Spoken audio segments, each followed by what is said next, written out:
दोन महिलांच्या संशयास्पद मृत्यू प्रकरणाचा तपास व्हावा यासाठी कवठेमहांकाळ पोलीस ठाण्यासमोर ग्रामस्थांचे ठिय्या आंदोलन. कवठेमहांकाळ तालुक्यातील नांगोळे येथे गेल्या काही दिवसांपासून उद्भवलेल्या तणावाच्या पार्श्वभूमीवर आज ग्रामस्थ आणि विविध संघटनांच्या पदाधिकाऱ्यांनी कवठेमहांकाळ पोलीस ठाण्यासमोर ठिय्या आंदोलन केले. काही महिन्यांपूर्वी झालेल्या दोन महिलांच्या संशयास्पद मृत्यू प्रकरणाचा तपास करून संबंधितांवर तातडीनं कठोर गुन्हे दाखल करावेत अशी मागणी यावेळी करण्यात आली. दरम्यान पोलिसांनी तपासाची चक्रे वेगवान केली असून गावात शांतता राखण्याचे आवाहन प्रशासनाने केलं आहे.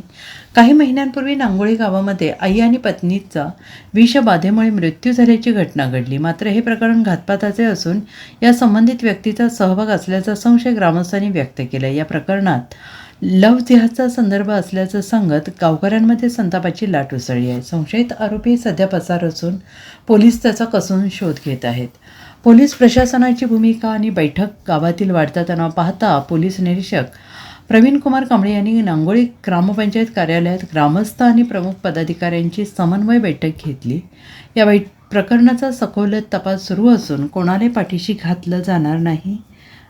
दोषींवर कायद्यानुसार कडक कारवाई केली जाईल. गावात कोणताही अनुचित प्रकार घडू नये यासाठी मोठा पोलीस बंदोबस्त तैनात करण्यात आला आहे.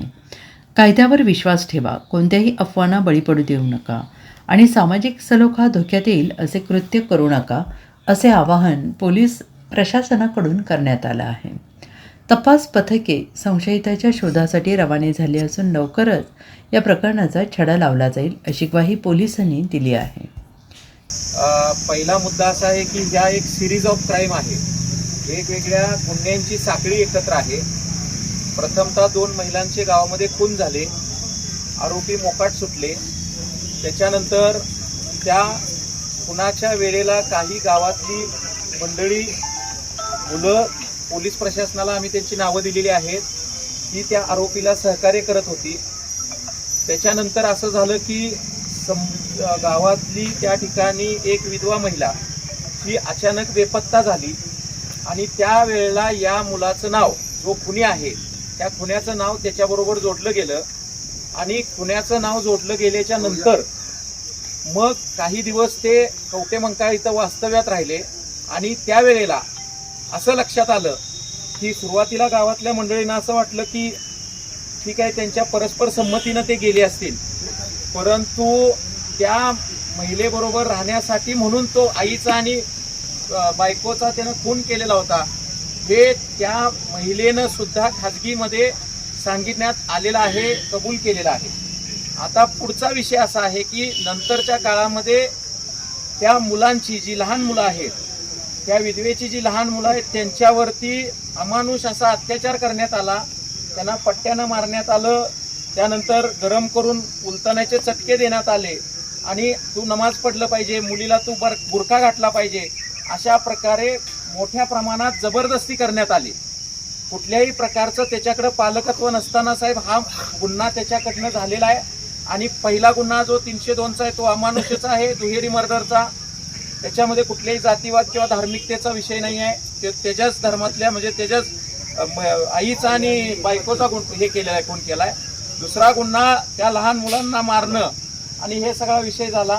हा भावनेचा जाणून बुजून ट्रॅप लावून या तालुक्यामध्ये तिला बळी करण्याचा प्रयत्न झालेला आहे.